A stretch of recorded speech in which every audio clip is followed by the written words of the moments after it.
Welcome to the Scientific Sense podcast, where we explore emerging ideas from science, policy, economics, and technology. My name is Gil Eapen. We talk with world's leading academics and experts about their recent research or general areas of topical interest. Scientific Sense is an unstructured conversation with no agenda or preparation. We cover a wide variety of domains where new discoveries are made and new technologies are developed on a daily basis. We are most interested in how new ideas affect society and help educate the world how to pursue a rewarding and enjoyable life rooted in science, logic, and information. We seek knowledge without boundaries or constraints and provide unedited content of conversations with researchers and leaders who love what they do. A companion blog to this podcast can be found at scientificsense.com, and this podcast is available on over a dozen platforms and directly at scientificsense.net. If you have suggestions for topics, guests, and other ideas, please send them to info@scientificsense.com, and I can be reached at gil@eapen.info.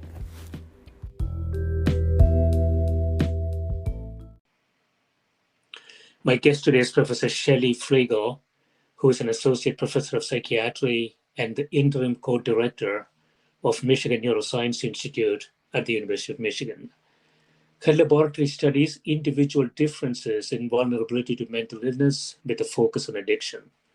Welcome, Shelly. I'm happy to be here. Yeah, thanks for doing this. I want to start with your 2011 paper to set the context for our conversation, entitled A Selective Role for Dopamine in Stimulus Reward Learning, in which you say individuals make choices and prioritize goals using complex processes that assign value to rewards and associated stimuli. During Pavlovian learning, previously neutral stimuli that predict rewards can acquire motivational properties, becoming attractive and desirable incentive stimuli. So before we get to the details of this, Shelly, what exactly is Pavlovian, I hope I'm pronouncing it correctly, Pavlovian learning? Yes, exactly. Pavlovian learning after Pavlov and Pavlov's dogs. So I'm sure you're familiar with the classic studies by Ivan Pavlov, who was a Russian physiologist and published his famous book in the late 1920s, Conditioned Reflexes. And in there, he described his series of studies where he would expose dogs to cues.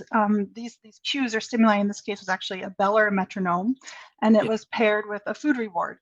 And so this is just classical Pavlovian conditioning where the cue predicted delivery of food reward. And what he found was that eventually the dogs would learn this relationship to the point where now they would start salivating just to the cue or just to the bell itself, even before reward was delivered. And actually, if you look very closely in Pavlov's book, Conditioned Reflexes, there's actually a chapter in there about individual differences, and he alludes to it throughout. And a fun fact is that he actually named his different experimental subjects and his dogs based on these individual differences and some of the personality traits that were apparent in them. And so he and others after him, Carl Zener was an experimental psychologist after him that dove a little bit deeper into these individual differences and found that if you unharness the dogs, so in Pavlov's case, the dogs were most often harnessed, meaning that they were on a leash and tied up. He was a physiologist, as I said, and he was interested in the salivatory response and getting the gastric juices in the salivation, so they were harnessed in part for that reason. When Carl Zener followed up with similar studies and the dogs were unharnessed, he was able to see even more apparent individual differences in how the dogs would respond to the cue associated with the reward. And so what he found was that some dogs would approach that cue, that stimulus, even before reward would be delivered. So it wasn't just a salivatory response, but they were approaching it and they would interact with the cue itself. And then we later, actually in the 70s, folks actually showed something similar in rats, and then we later kind of rediscovered this phenomenon in our rats in a classical Pavlovian conditioning paradigm. And in our paradigm for rats or rodents, what happens is they're put into a testing chamber In that chamber, it's relatively dark. An illuminated lever comes out for 8 seconds. That lever is actually becomes a conditioned stimulus in this case, because when that lever retracts, it's immediately followed by delivery of food reward in an adjacent food cup.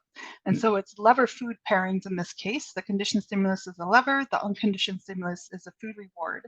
And what we also observed in our rats was that there's great individual variation in how the rats would respond to that cue. And so some rats, they see that cue, they approach it, they interact with it, they gnaw it, they bite on it, almost as if it were the food itself. And then when the lever retracts, they go to the adjacent food cup and get the food reward. So we call these rats sign trackers because they're tracking the sign. They're attracted to the sign or the cue that predicts food delivery in this case. On the other extreme, we have what we call goal trackers. So goal trackers will see the cue for what it is. It's a predictor, and they merely go and wait at the food cup for the food to be delivered. And so what's really important here is, as you mentioned, this is classical Pavlovian conditioning. So what this means is that no response is required for that food to be delivered in the adjacent food cup. It's always going to follow presentation of the lever presentation or that cue presentation. The animals simply just go and consume it. And so that's what made it even more interesting, is that no response is required, yet these sign tracking rats are interacting with that sign, with that cue, as if a response were required. But what they're actually doing is that they're attributing what we call excessive incentive motivational value. So this increased motivational value to the cue, so that the cue itself becomes what Kent Barrett just called a motivational magnet. That cue alone is attractive. And so for sign trackers, that cue is this incentive stimulus now it itself is attractive. Whereas for goal trackers, the cue is merely a predictive stimulus signaling that reward is going to be delivered in the adjacent food cup. So that's very interesting. So it's intuitive from an experimental perspective. If you condition a subject with some predictive power of a cue, then the subject can associate the cue with a reward.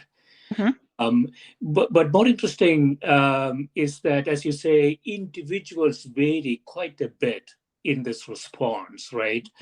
And so you mentioned sort of two different types of individuals, in this case, rats. One type almost interacts with the cue and that is needed, right, for the food to arrive. The other is using the cue more strategically, essentially using it totally as a predictive mechanism and get ready for the food to arrive. And so and you see this sort of individual variation in all animals, right? Not just in rats. Well, so yeah, it's definitely apparent across species. So there's some remarkable studies showing this in fish, showing this variation in Japanese quail, in raccoons, and so it is across species. And we are attempting to translate it to humans to see if, in a laboratory setting, it's apparent in humans as well. And of course, you can imagine situations that humans come across every day where can imagine that one may be more likely to sign track or goal track. And I do just want to say that some people will automatically assume that it's a sign tracking response that's maladaptive. And while that is true in many situations, you can also imagine in the wild for both animals and humans that being a sign tracker could be adaptive at some points, whereas being a goal tracker could be adaptive at some points. So I think it's important to note that both can be adaptive and both could be maladaptive depending on the situation.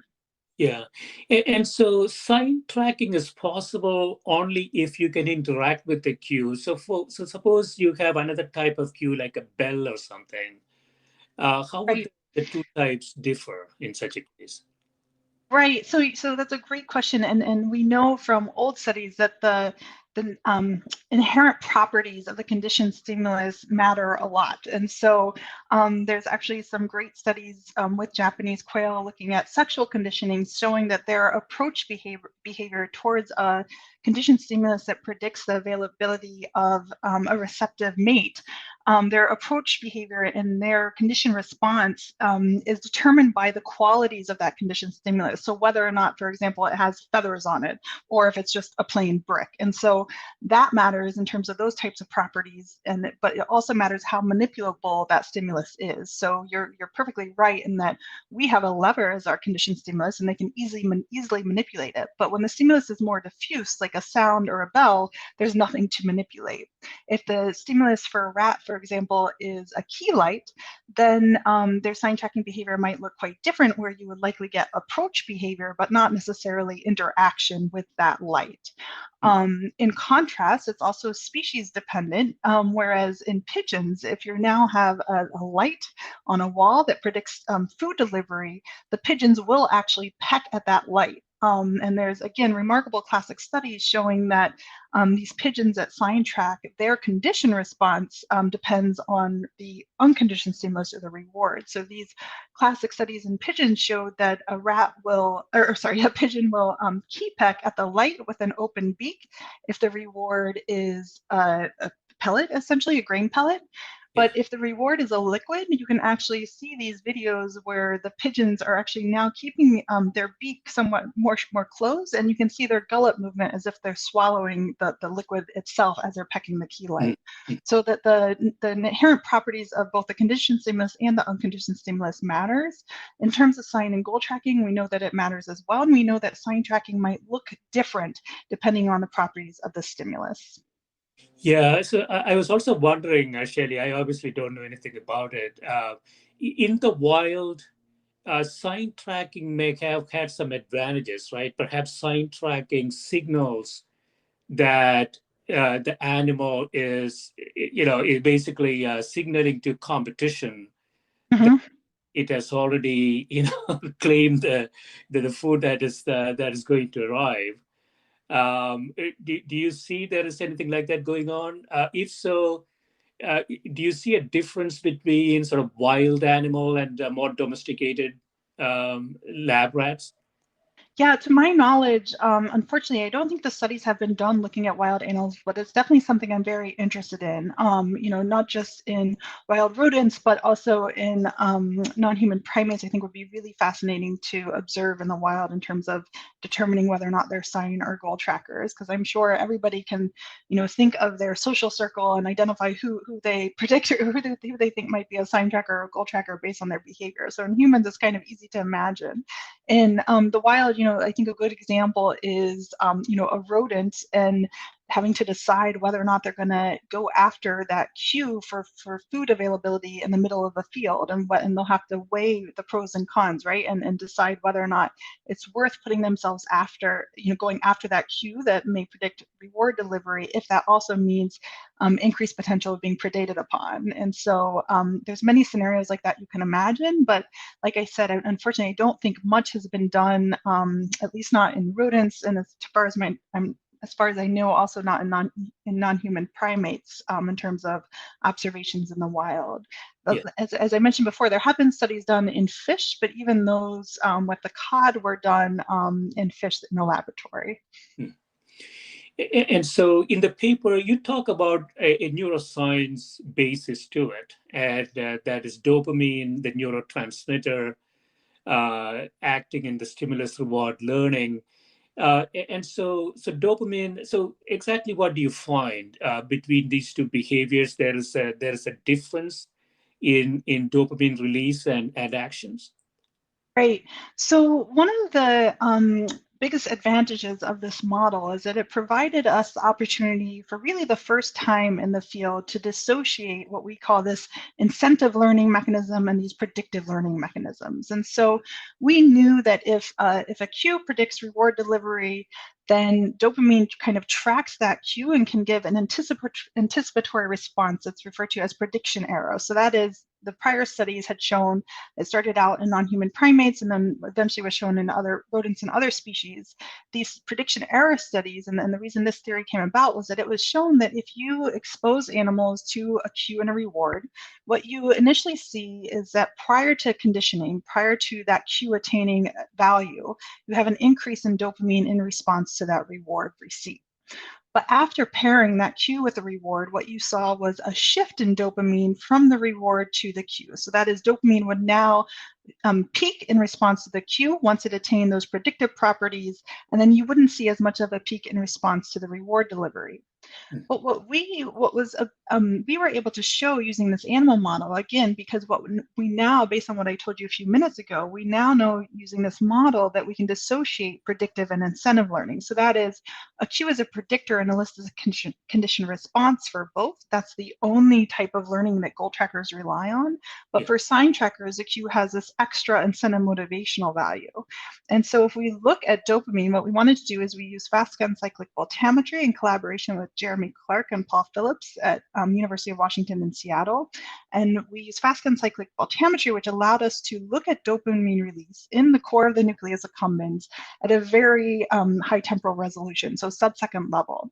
And then we saw in doing that is that we saw that shift from the reward to the cue in sign trackers in dopamine. So now with learning, the sign trackers show increased dopamine in response to the cue. But what was most interesting is that we did not see that shift in dopamine in goal trackers. So in goal trackers, that slight increase in dopamine remained in response to the reward, and it never shifted to the cue itself. So what this hinted at was that then, maybe it's not predictive error encoding, but it's actually incentive encoding, incentive value encoding that dopamine is doing. And so to further test that, we then administered dopamine antagonists and showed, sure enough, that if you block dopamine, and this was originally done with just systemic injections, and if you block dopamine, you block the learning of a sign tracking response, and you don't affect the learning of a goal tracking response. And later studies were followed up with by Ben Saunders and Terry Robinson's lab, and what they showed was that you can locally block dopamine in the nucleus accumbens where we initially had recorded dopamine, and again show that you're blocking the expression of sign tracking behavior without affecting goal tracking behavior. And so all of that led us to conclude then that dopamine, at least under these conditions in this animal model, dopamine is in fact encoding the incentive value and not the predictive value of reward cues as was initially thought. Yeah. How do you actually measure the goal tracking behavior, Shelly? So in your experiment with rats, the shiny lever that comes out, if you are goal tracking, you don't interact with it, but what do you do at that? Yeah, so the goal trackers actually, as soon as that cue is presented, they go to the food cup and they do actually put their nose into the food cup such that we can record responses in their vicinity and entering of the food cup during cue presentation. And it's important to note that both sign and goal trackers are learning a condition response. For sign trackers, that condition response is directed towards the lever. For goal trackers, that condition response is directed towards the food cup. And the learning of that condition response that we can measure by looking at things like latency, how quickly do they go to their target of interest once that cue is presented, that learning curve is exactly the same for sign and goal trackers. And that's really important for us to be able to say, look, they're both attributing predictive value, and we know that because the cue is eliciting a condition response for both, doing so at the same rate. And again, it's just the location of that response and the topography of that response that differs. Yeah, that's so interesting. So both are learning a similar process, but dopamine is not needed for the goal trackers to Right, actually learn this. right, exactly. And so doesn't dopamine also have some sort of memory aspects to it? So how do we sort of, from a neuroscience perspective, explain that? Right. So, given the sort of inherent controls within our animal model, and that is that they're both exposed to the same thing, they're both learning a condition response. The cue attains predictive value for both, but for sign trackers, it also attains incentive motivational value. All of that led us to be able to conclude and to explain it by the fact that dopamine seems to be encoding at least dopamine in the nucleus accumbens, in the core of the nucleus accumbens during this task, seems to be encoding the incentive value of the cue. That is incentive motivational properties or incentive learning rather than predictive learning. Okay. And so are there situations, so if you are sign tracking rat, you will always remain to be sign tracking in different experiments, you don't switch? Right. Yeah. Yeah, that's a really good question. And so that's what we do in the lab right now is to see if we can manipulate the brain in some way to indeed switch a sign tracker to a goal tracker or a goal tracker to a sign tracker. Under normal conditions, however, without pharmacological manipulation or neurobiological manipulation, yes, typically a sign tracker is always a sign tracker. If anybody changes, actually with prolonged training, we can see maybe 5 or 10% of goal trackers will eventually start to exhibit some sign tracking response, but their rate of learning the sign tracking response is much slower and comes sort of after the fact that, with those initial trials, they're clearly learning a goal tracking response. But, the definition of sign tracking is that this is a very compulsive behavior. It's hard to break. And so once a sign tracker in our hands, again, under conditions where you're not manipulating the brain in any way, they're essentially always a sign tracker.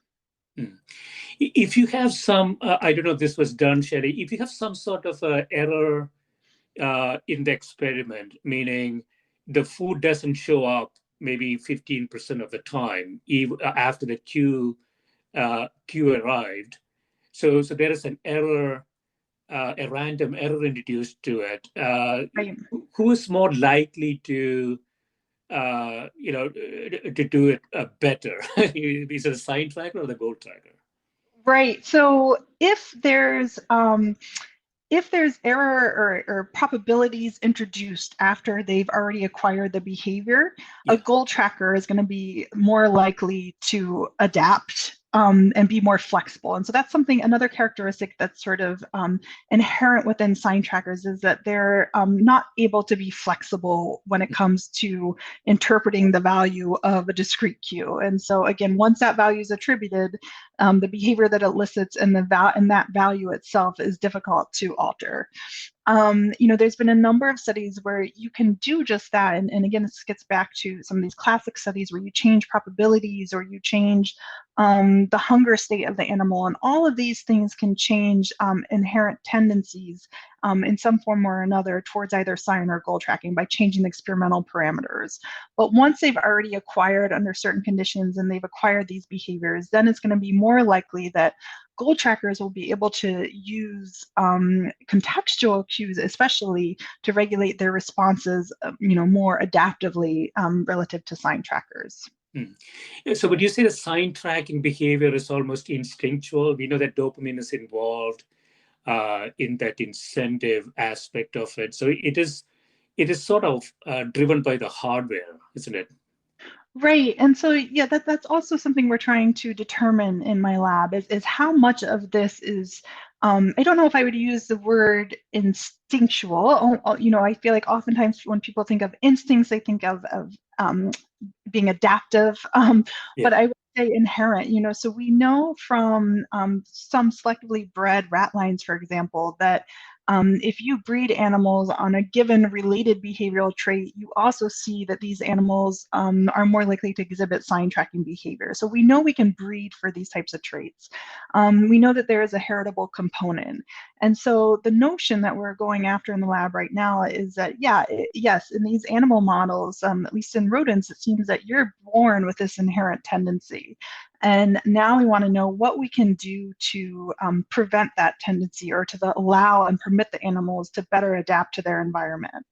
I know that the experiments are not really done on non-human primates, but what is your feel as you go to higher order animals? Would you see more goal tracking, or Right. the other way around? Yeah, that's a great question. And when we initially started talking about translating this animal model to humans, we had a big group working on this, and our general consensus was that if we try to move this to humans, nobody's ever going to sign track. Humans are too smart for that. If they're in a laboratory situation, why would they sign track? And in fact, that is not what we're finding. And so we found that even, this is all very preliminary unpublished data, but it seems to be that in adult humans and young adult humans, young adult meaning actually college students, so college students and slightly older humans as well, even under variable conditions, you can see a great tendency of them to sign track. And we can change a parameter so that we change that distribution of whether or not they're sign or goal trackers or their tendencies. But for the most part, we seem to be able to capture both sign and goal tracking in humans. And what the data is starting to look like as we've looked across ages is, so we've looked at 5 to 7-year-olds and 9 to 13-year-olds, and then young adult and adult humans. And especially in children, what we saw, and this was in retrospect should have been predicted, but in younger children, we see that the population seems to be skewed towards sign trackers. And so these are studies where we actually took a very similar apparatus to what we use in rats. In this case, it's a big green Lego box that these kids are placed in front of, and an illuminated lever comes out and it retracts, and the kids get an M&M, an adjacent food cup. And when we did that to 5 to 7-year-olds, what we saw is that the majority of the population, in around 50 subjects, both males and females, were skewed towards sign trackers. So that is, we had 0 pure goal trackers in that task under those conditions with that particular population. Again, in retrospect, that may make perfect sense. So kids that age, I'm sure many know that they're more likely to kind of use their hands to explore things and to approach and interact with things. And from a neurobiological perspective, we know that their cortex is not yet developed to inhibit such responses, right? And so they're not tapping into those cognitive mechanisms at that age. And yeah, go ahead. Yeah. No, I was also thinking that, is there any sort of a cognitive cost rationale here? I would speculate perhaps sign tracking is less cognitively costly. Right. So yeah, and those were our initial hypotheses based on what we knew from the classic learning literature, was that, goal trackers are using more of this cognitive sort of top-down learning processes, whereas sign trackers are using more, sort of bottom-up, what we call bottom-up motivational processes. And in fact, studies in my laboratory have shown, are starting to suggest that that is indeed the case. And so it seems that while these cortical connections, these connections from the cortex to subcortical structures like the thalamus or the nucleus accumbens, these cortical connections are really important for encoding that predictive value. So that is encoding the predictive value that would drive the goal tracking response. Whereas in contrast, in sign trackers, what seems to be happening is that even if those top-down connections are in place for the encoding of the predictive value, what we think is happening is that there's what we call the subcortical overdrive. So these subcortical systems, including the nucleus accumbens and dopamine in the nucleus accumbens, are kind of in a hyper-aroused state where they're overriding any top-down cortical control mechanisms. And so the ultimate result is this behavioral phenotype of disinhibition, essentially. So thinking about humans, as they get older, they tend to go more toward goal tracking. Is that true?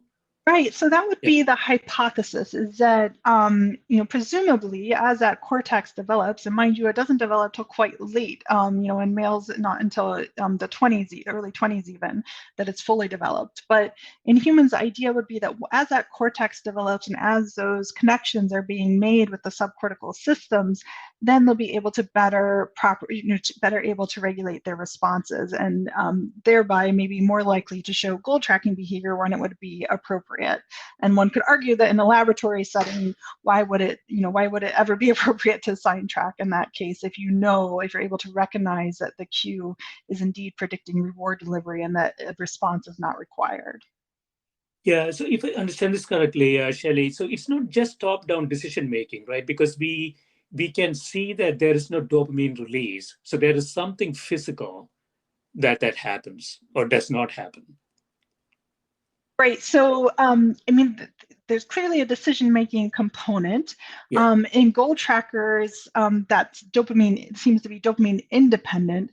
And so then the question is, what is mediating their response? And so we've shown actually that we can, that it is in particular a cortical thalamic connection. So in rats, if we turn off that top-down cortical control from, in this particular study, it was from the prelimbic cortex to the paraventricular nucleus of the thalamus. If we turn off that top-down cortical control or that cognitive control mechanism in goal trackers, now all of a sudden they'll start to show evidence of sign tracking. They'll start to attribute that incentive value to the cue. Whereas in contrast, in sign trackers, if we turn on that top-down circuit from the cortex to the thalamus, and we turn on that inhibitory control, now the incentive value of the cue that's already been ascribed, that incentive value that's already been ascribed to the cue is now attenuated, and so they show less sign tracking behavior. Do we see the same phenomenon in rats, meaning older rats are more skewed toward goal tracking? Oh, that's a great question. So we've not looked at across development in rats in that respect. There have been some studies looking at adolescents in rats, and those tend to be more skewed more towards sign trackers. But there's not been a systematic study that I know of that has looked compared across the developmental time periods, which would be really interesting to do. Yeah, it's fascinating research. We'll take a quick break, Shelly. When we come back, we'll talk about a couple of your recent papers. Great, thank you.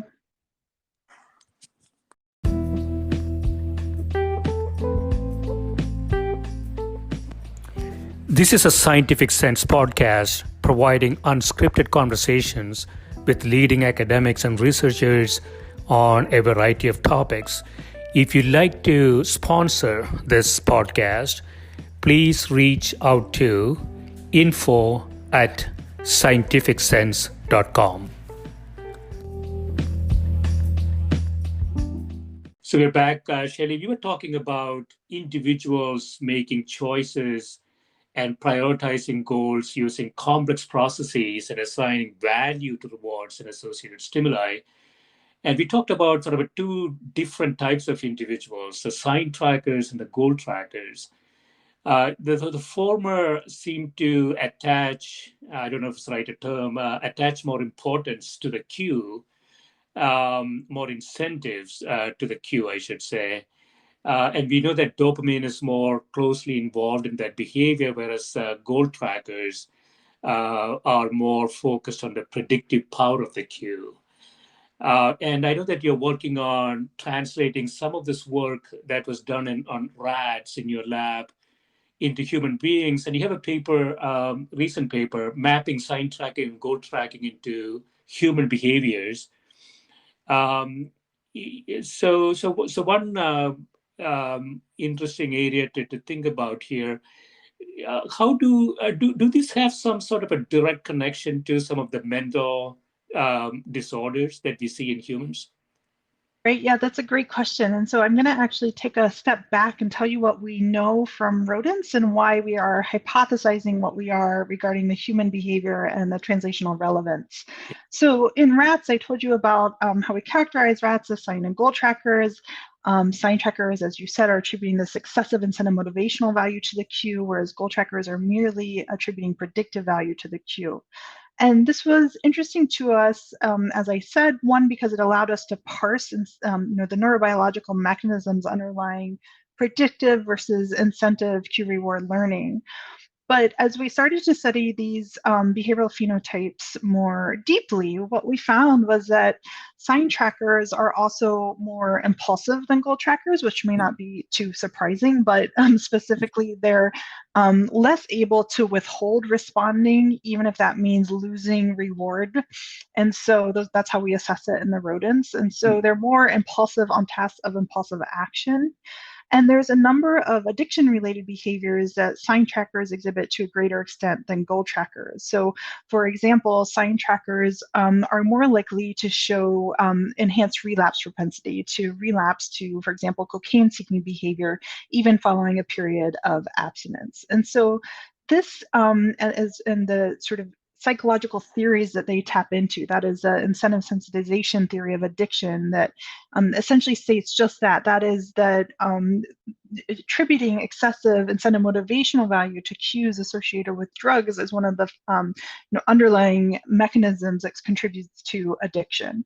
And so that's indeed what we were showing, but just to one aspect of addiction in the animal models, and that is the enhanced relapse propensity. And so this then, and it led us to believe that we're capturing this, kind of neurobehavioral endophenotype that may represent individual differences in vulnerability to a number of psychiatric conditions. And I say that because as I'm sure you know, there's shared symptomatology between psychiatric disorders, and there's a lot of comorbidity. So individuals with addiction may also have depression or anxiety, or may be more likely to exhibit pathological gambling. And so, as I said, there's a number of shared psychiatric symptomatologies and comorbidity. And so, again, this led us to speculate that if we can capture this in humans, and in particular in human children, maybe we'll be able to identify this behavioral predictor of who may be more or less susceptible to some of these psychiatric conditions later in life.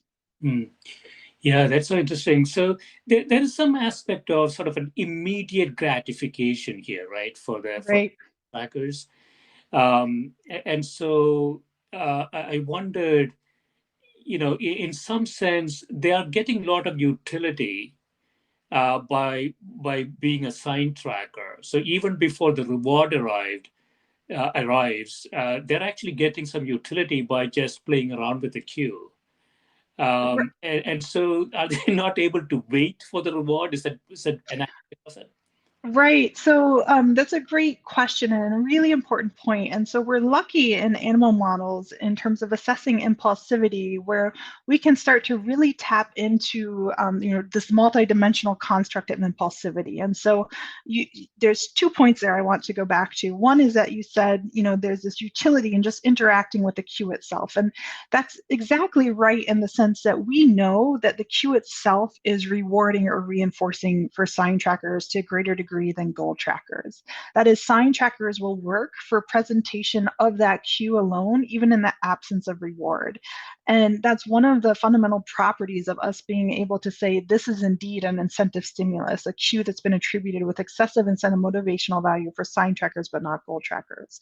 So that's one point I wanted to make. The other is regarding delayed gratification. That was another term that you mentioned.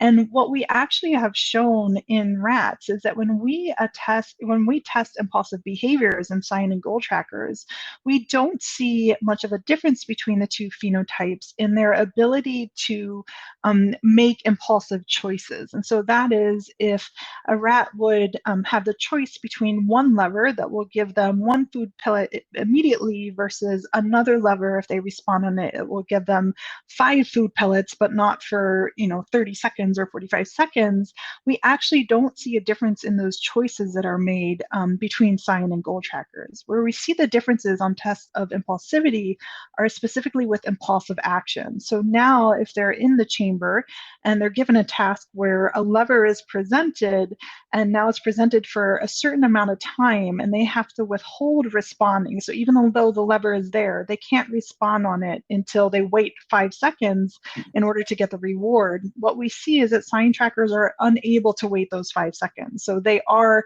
impulsive in the sense that they are unable to withhold that responding, even if it means losing a reward.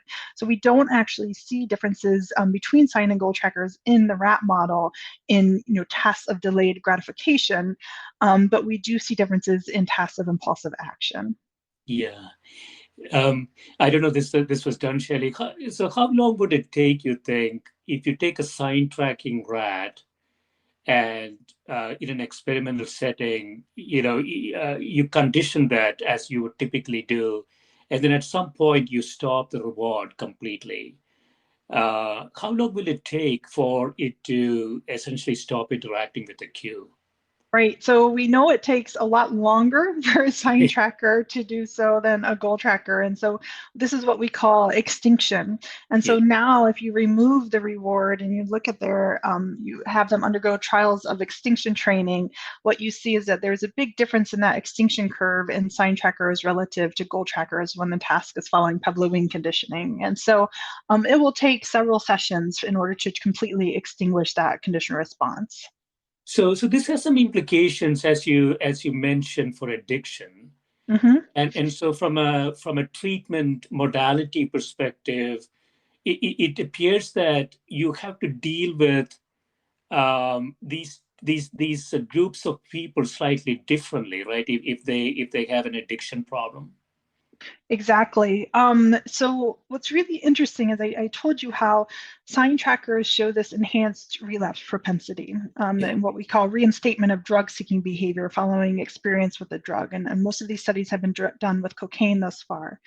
But I didn't tell you the other part of the story, which is that goal trackers, if you're now using contextual cues, so the context or what we call occasion setters in the field, if you're using these contextual stimuli rather than discrete stimuli to see how that affects their behavior, goal trackers are more likely to seek drugs and reinstate drug-seeking behavior with exposure to the context. So as I alluded to it before, where they're using this, sort of cognitive regulation, and part of that may encompass, considering the entire context in which they're in to regulate their responses. Well, in these animal models, what that means is that with exposure to the context and contextual cues, you see enhanced relapse propensity in goal trackers, whereas in sign trackers, you see it in this enhanced relapse propensity in response to discrete cues. And it's a really good illustration of individual differences in vulnerability to addiction, and recognizing that you need to have,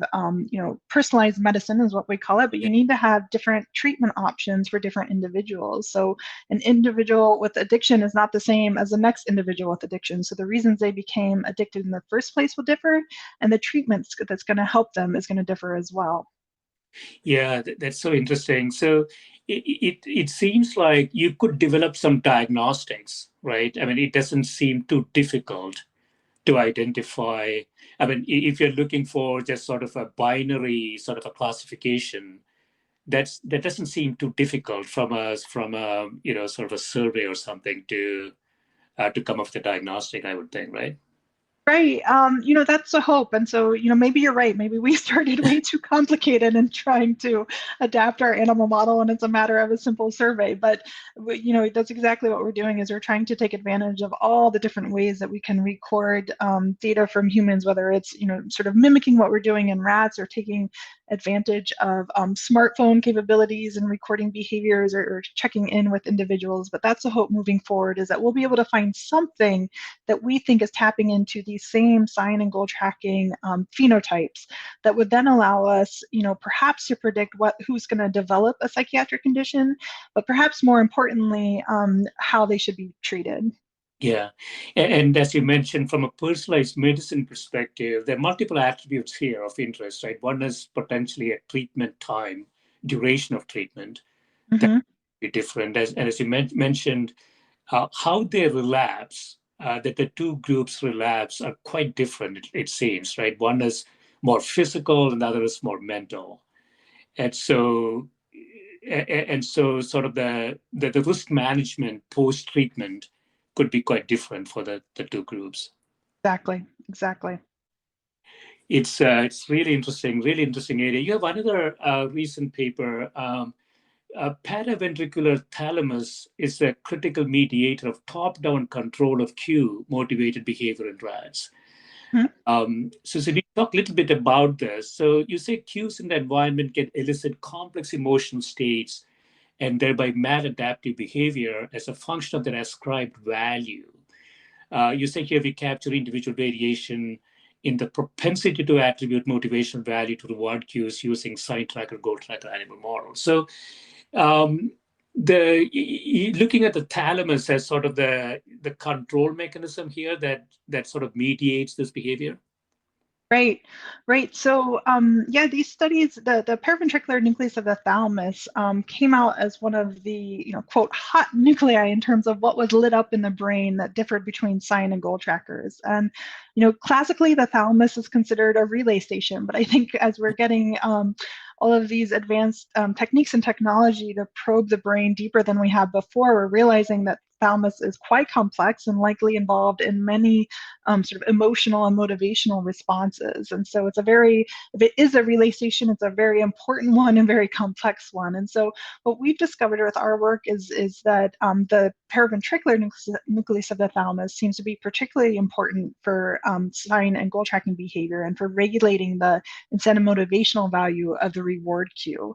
And I spoke a little bit about this before, where in particular in our most recent paper, we showed that the input from the prelimbic cortex to the paraventricular nucleus of the thalamus, what I'll call the corticothalamic connection, is important for encoding the predictive value of the cue and perhaps putting some inhibition on the incentive value. But what's happening in sign trackers is that they seem to have this subcortical overdrive that's overriding any of this corticothalamic input regulating the predictive value, and that's what leads to the sign tracking response. On a bigger picture, I'll say that this has led me to hypothesize that perhaps this paraventricular nucleus of the thalamus is this critical node, not just for sign and goal tracking, but for psychiatric symptomatology. And so I'll refer to it as the PVT. The PVT, the paraventricular thalamus, sits at this critical junction in the brain where it gets input from brainstem arousal structures, the locus cerealis, the dorsal raphe nucleus, and it gets this input as well as input from motivational centers like the hypothalamus, regulates feeding and regulates sleep, and it takes all of this input as well as that from the cortex and it integrates it. And so I think that it acts as sort of this way station to determine what's the most important and what am I going to use to then guide the behavior. And so it has connections, output connections to important structures like the nucleus accumbens that we talked about previously, where it can then send this information that it integrates, decide what it's going to send it to the nucleus accumbens, and then get this output behavioral regulation. And so, for example, I think what could be happening is that this relay station or this way station, however you want to refer to it, this fulcrum of balancing this cortical cognitive control mechanisms and these subcortical motivational systems is critical for psychiatric conditions and treatment. And so you can think where that imbalance may be manifesting in different symptomatologies. So, for example, if you have perhaps more cortical regulation and less drive of the motivational systems, you may have anhedonia, characteristic of depression. If you have this overdrive of the subcortical systems, you may have and less input or less drive from these cortical cognitive control mechanisms, you may suffer from symptomatology of attention deficit hyperactivity disorder. And so those are just two examples, along with the impulsivity that we talked about and addiction that we talked about previously. Yeah. So as you say, Shelly, PVT is sort of an integrated decision maker. And so you mentioned sort of the domination of PVT versus other systems, and that sort of results in different disease states possibly. But there is also a timing issue, right? If the PVT decision doesn't appear, I'm just making this up, I have no clue, doesn't appear optimally, then the other system will sort of run away with the behavior. Yeah, no, that's very true. And there's a lot to be elucidated with the PVT and what exactly it's doing. And there is actually some evidence to suggest that timing is very important, especially in regulating both. It's also involved in aversive or fear-regulated behaviors as well. And so you're right. I mean, there's definitely a temporal component to it. And if that's off, I think the interesting question is, why is that off? And why is it then leading to these other behaviors? Yeah, and so that might give us some clues about intervention. So I'm, thinking back again, addiction. So we know that you mentioned this, the dopamine levels are reduced. You have different sort of behavior there. Do we have some set of sort of interventions that therapeutic interventions that might be beneficial? Right. So I think, when I think of it, what if this turns out, the PVT turns out to be doing even half of what I think it's doing, I think it would be an excellent target for, things like deep brain stimulation that you could eventually use in human subjects. The tricky part, especially with, there's a few levels of complexities here. So one is the thalamus is a relatively deep structure for things like deep brain stimulation, and it's difficult to target, but it's doable, I would imagine. I don't work with human subjects in that regard, but that would be one option. And so, there's studies going on with things like transcranial magnetic stimulation that's targeting more cortical areas. So maybe we would take it up a level to the cortex to see ideally we'd be able to specifically target those cortical regions that are sending input to the paraventricular thalamus. But that may be a stretch with the technologies currently available. I don't necessarily think it'd be a stretch, 10, 15, 20 years from now. I think, especially in terms of neuroscience treatments and therapeutics, anything's going to be possible relatively soon.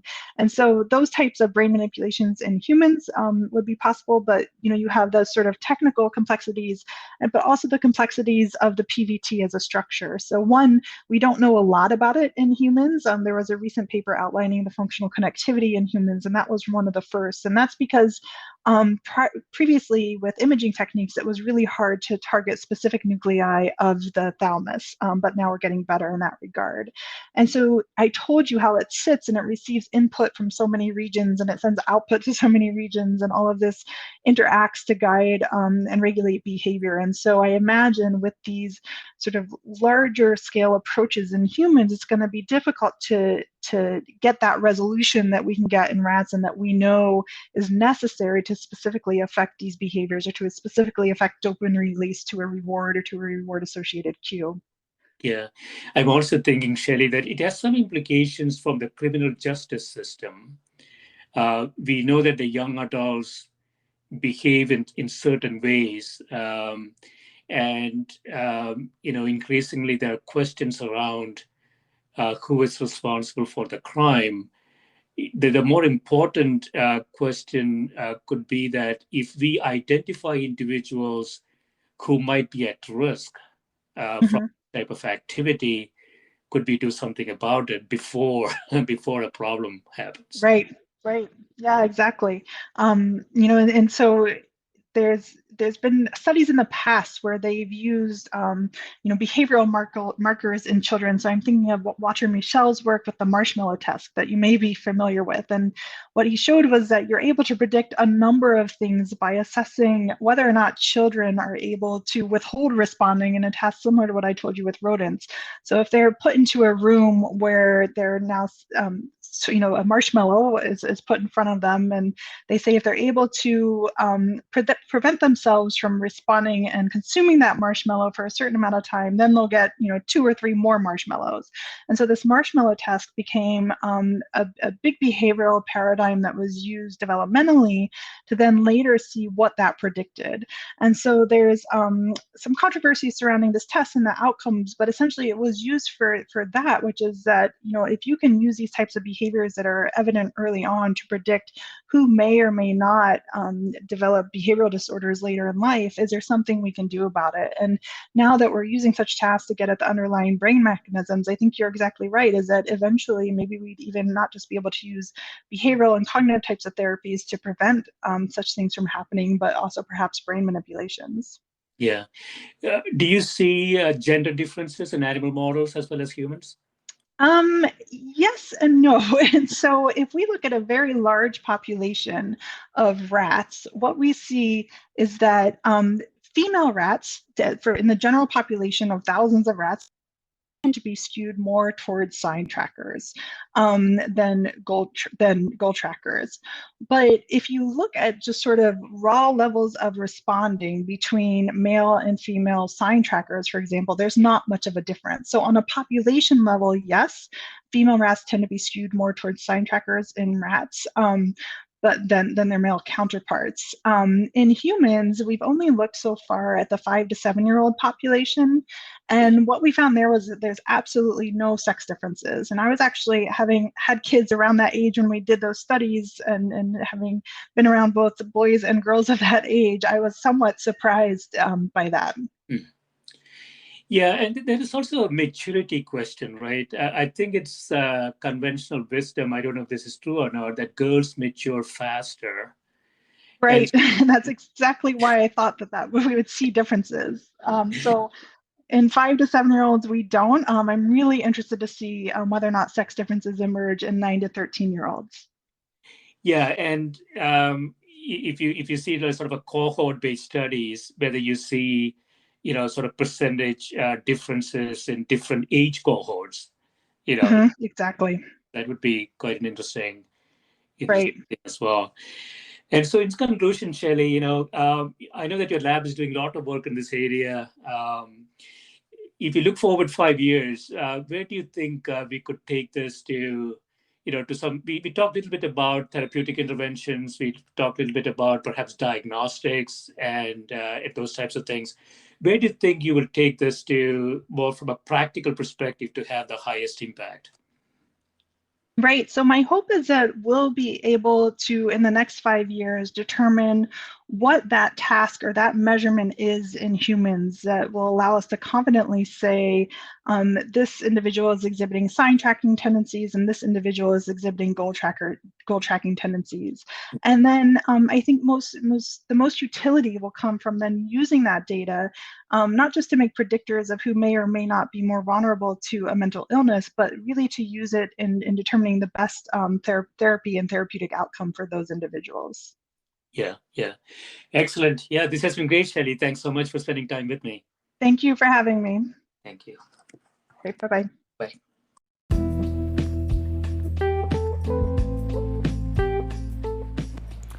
This is a Scientific Sense podcast providing unscripted conversations with leading academics and researchers on a variety of topics. If you'd like to sponsor this podcast, please reach out to info@scientificsense.com.